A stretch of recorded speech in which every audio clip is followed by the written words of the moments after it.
오늘은 숫자 하나로 시작하겠습니다. 1348억 원. 이 숫자 여러분께는 어떻게 들리시나요?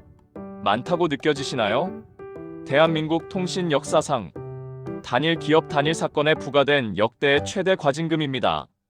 진짜 중요한 질문은 이거예요. 1348억 원이라는 숫자가 나왔을까? 그리고 이 사건이 앞으로 우리 일상과 시장을 어떻게 바꿀지 딱 본질만 짚어드리겠습니다. 지금 이 영상을 보고 계신 분 중에 SKT 쓰시는 분 계신가요? 이 사건은 한 통신사의 문제가 아니라 모든 사람의 이야기이기 때문입니다. 그럼 지금부터 시작하겠습니다. 사건의 시작. 마이너스 2300만 명의 정보가 사라진 날 2025년 4월 SKT에서 개인정보 유출 사고가 터졌습니다. 대한민국 인구가 약 2300만 명의 정보가 사라졌습니다. 거의 절반에 가까운 사람들의 정보가 새어나간 겁니다. 아, 또 개인정보 유출이네.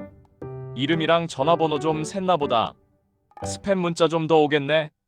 이렇게 생각하셨을 수도 있어요. 그런데 이번 사건은 차원이 다릅니다. 유출된 정보가 뭔지 아세요? 전화번호, IMSI 국제, 그리고 OPC. 여러분이 은행 앱 열 때 그 모든 걸 가능하게 만드는 핵심 열쇠입니다. 이게 털렸다는 건 이론적으로 여러분 휴대폰을 복제할 수 있다는 뜻입니다. 누군가 여러분 명의로 유심을 복제해서 여러분 계좌에 접근하고 여러분 이름으로 대출을 받을 수도 있다는 겁니다. 그냥 해킹당한 거 아니야? SKT도 피해자 아닌가? 처음엔 저도 그렇게 생각했습니다. 그런데 개인정보보호위원회가 모의가 발표한 조사 결과 이건 불운한 해킹 사고가 아니라 기본적인 보안조차 하지 않은 관리 실패다. 그래서 나온 숫자가 바로 과징금 1348억 원입니다. 그런데 여러분 여기서 궁금하지 않으세요? 대체 SKT가 뭘 어떻게 잘못했길래 1348억이 나온 거야? SKT가 정확히 뭘 잘못했는가? 20%의 구조적 부실이 80%의 침투를 허용했습니다. 2300만 명 피해라는 80% 결과는 20%의 원인에서 만들어진 것입니다. 이제부터가 진짜 중요한 20%에 해당하는 부분입니다. 많은 분들이 이 사건을 해킹당한 사건으로만 알고 계세요. 하지만 진실은 좀 다릅니다. 하나씩 짚어보겠습니다. 9년 전 취약점을 방치했습니다. DIRTYCOW. 이건 2016년에 발견된 리눅스 시스템의 심각한 보안 취약점이에요. 그리고 패치 2016년에 이미 나왔습니다. 그럼 SKT는 언제 패치했을까요? 2025년까지 안 했어요. 이게 어떤 느낌일까요? 여러분 집 현관문 자물쇠가 고장났어요. 그래서 문이 제대로 안 잠겨요. 그런데 자물쇠 회사에서 이거 위험하니까 새 자물쇠로 바꾸세요 하고 무료로 보내줬어요. 근데 여러분은 9년 동안 그냥 그 고장난 자물쇠 그대로 쓴 거예요. 그러다 도둑이 들었습니다. 이게 실수인가요? 방치인가요? 내부망과 외부망이 사실상 한 몸이었습니다. 이건 좀 더 충격적입니다. SKT의 내부관리 서버에 외부에서 접근이 가능했어요. 보안업계에서는 이걸 망분리라고 부르는데 기본 중에 기본입니다. 중요한 정보는 인터넷과 완전히 분리된 망에 보관해라. 보안교과서 1페이지에 나오는 내용입니다. 그런데 SKT는 이게 안 돼 있었습니다. 더 기가 막힌 건 해커는 2021년에 이미 들어왔어요. 그런데 SKT는 2024년까지 몰랐습니다. 침입 로그를 3년간 안 봤습니다. 3년 동안요? 보안 로그를 안 봤다는 사실입니다. 아니, 봤을 수도 있는데 제대로 안 본 거죠. 이건 마치 CCTV는 설치해놨는데 녹화 영상을 3년 동안 한 번도 안 본 것과 같아요. 그러다 도둑이 3년 동안 마음껏 드나든 거예요. 보안 시스템이 있다고 보안이 되는 게 아닙니다. 제대로 관리해야 보안입니다. 2022년 침입을 인지하고도 추가 조치를 안 했습니다. 그런데 더 가관인 게 뭔지 아십니까? 2022년에 해커가 HSS 서버, 그러니까 가입자 정보를 관리하는 핵심 서버에 접속한 걸 SKT가 알았어요. 알았는데도 추가 조치를 안 했습니다. 악성 코드 점검, 안 했어요. 접근 통제 강화 안 했어요. 실수였습니다. 변명은 더 이상 통하지 않습니다. 이건 의도적인 무관심이에요. 비밀번호 없이 개인정보 조회가 가능했습니다. 마지막으로 이건 정말 할 말이 없는 부분입니다. 2300만 명의 민감한 개인정보를 조회하는데 비밀번호가 필요 없었어요. 그냥 들어가면 볼 수 있었습니다. 이건 비유가 필요 없어요. 왜 하필 1348억이었나?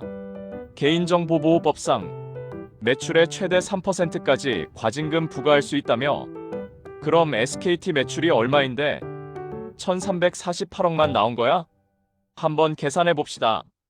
SKT의 무선통신 사업 매출은 약 12조 7천억 원입니다. 만약 여기에 3%를 적용하면 약 3,800억 원이 나와요. 그럼 왜 1348억이 나온 걸까요? 개인정보보호위원회는 이렇게 계산했습니다. 계산 방식은 전체 매출이 아닌 관련 매출만 적용. 개인정보보호위원회는 SKT의 전체 매출이 아니라 이번 유출 사고와 직접 관련된 매출만 기준으로 삼았습니다. LTE, 오지 같은 모바일 서비스 중에서도 실제로 유출된 정보와 연결된 부분만 계산한 겁니다. 사후 대응은 일부 감경. SKT가 사고 이후에 한 일들도 고려됐어요. 고객 보상, 보안 투자 확대, 고객 보상, 사고 수습 노력. 이런 노력들을 인정해줬습니다. 그래서 최대치인 3,800억도 아니고 최소치도 아닌 중간 정도의 숫자가 나온 거예요. 하지만 여기서 중요한 건요. 이 사건이 준 메시지는 명확합니다. 보안 소홀하면 이제 진짜로 큰 대가를 치른다. 이 사건의 진짜 본질. SKT는 피해자가 아닙니다. 해킹은 외부에서 왔지만 유출은 내부에서 만들어진 겁니다. 이 사건을 SKT 하나의 문제로만 보면 안 됩니다. KT는 어떤가요? LG유플러스는요? 우리도 비슷한 거 아닐까? 업계 전체가 지금 긴장하고 있습니다. 그동안 우리 정도 규모 회사면 보안은 괜찮겠지라는 아니란 생각이 있었거든요. 이번 사건은 그 환상을 깨뜨린 거예요. 규모가 크다고 보안이 좋은 게 아닙니다. 과징금 시대는 이제 시작입니다. 개인정보보호위원회는 지금 중대 위반 시 매출의 10%까지 과징금, 징벌적 손해배상 확대 등 더 강력한 제도를 준비하고 있어요. 이 사건은 경고장이 아니라 예고편입니다. 시장은 어떻게 바뀔까? 이 사건 이후로 시장이 어떻게 바뀔지 우리는 무엇을 준비해야 할까요? 통신사는 이제 보안회사입니다. 앞으로 통신사들은 속도 경쟁, 요금 경쟁에서 보안 경쟁으로 전환할 겁니다. 우리는 여러분 정보를 가장 안전하게 지킵니다. 이게 마케팅 포인트가 될 거예요. 실제로 지금 LG유플러스는 보안 투자를 대폭 늘리겠다고 발표했고 KT도 비슷한 움직임을 보이고 있습니다. 이처럼 대규모 유출 사고는 보안 투자 확대로 이어집니다. 이 흐름의 직접적인 수혜는 국내외 보안 기업들입니다. 네트워크 보안, 침입 탐지, 인증, 클라우드 보안까지 솔루션 수요는 구조적으로 늘어날 수밖에 없습니다. 이 과정에서 나타나는 게 바로 보안 관련주 재평가입니다. 주식 투자하시는 분들이라면 뉴스 하나를 볼 때도 이 사건이 어떤 산업을 자극할까? 이 질문을 항상 던지셔야 합니다. 이렇게 현실에서 벌어지는 이슈와 주식시장의 연결고리를 꾸준히 공부해 두신다면 앞으로 주식 투자에 많은 도움이 되실 겁니다. 우리가 할 수 있는 것들, 우리 정보가 어디에 있는지 확인하세요. 여러분 지금 당장 생각해보세요. 여러분 개인정보가 어디 저장되어 있나요? 통신사, 은행, 카드사, 쇼핑몰, 병원, 학교. 셀 수 없이 많죠. 그 중에서 안 쓰는 서비스는 정리해야 합니다. 정보는 흩어져 있을수록 위험합니다. 2단계 인증을 활성화하세요. 비밀번호가 털려도 2단계 인증이 있으면 막을 수 있습니다. 정보 유출 알림 서비스를 활용하세요. 개인정보보호위원회나 한국인터넷진흥원 KISA에서 제공하는 정보 유출 알림 서비스에 가입하세요. 20%의 사소한 행동이 남긴 80%의 피해. SKT는 9년 전 취약점을 방치했고 그 대가로 1348억을 냈습니다. 이게 진짜 대가입니다. 여러분 생각은 어떠세요? 이 과징금 1348억 솜방망인가요? 아니면 이제 시작에 불과한가요? 그리고 여러분은 본인의 개인정보를 얼마나 소중하게 관리하고 계신가요? 영상 마무리하기 전 보너스 타임입니다. 질문 1.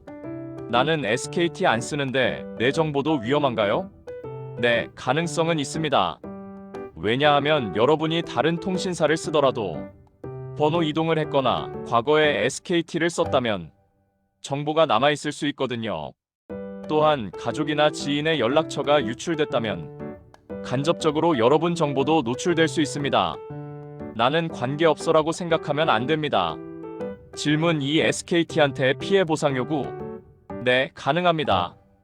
SKT는 피해자들에게 개별 보상을 진행하고 있어요. 하지만 여기서 중요한 건 여러분이 직접 신청해야 한다는 겁니다.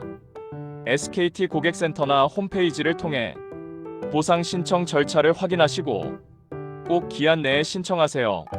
보상 금액은 유출된 정보의 종류와 피해의 정도에 따라 다르게 책정됩니다. 질문 3. 외국은 어떻게 처벌하나요?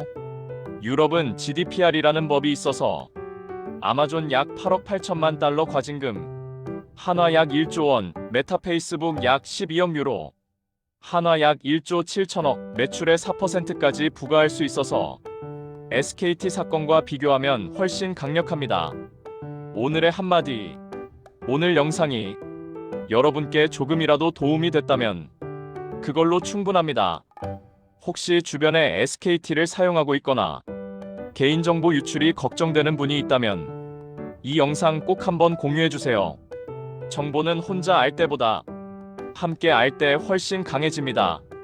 오늘도 끝까지 시청해주셔서 진심으로 감사합니다. 좋아요와 구독은 이 채널이 계속 본질적인 이야기를 할 수 있는 힘이 됩니다. 알림 설정까지 해두시면 다음 영상도 가장 먼저 만나보실 수 있습니다. 다음 영상에서는 더 흥미롭고 하지만 더 중요한 이야기로 다시 찾아뵙겠습니다. 감사합니다.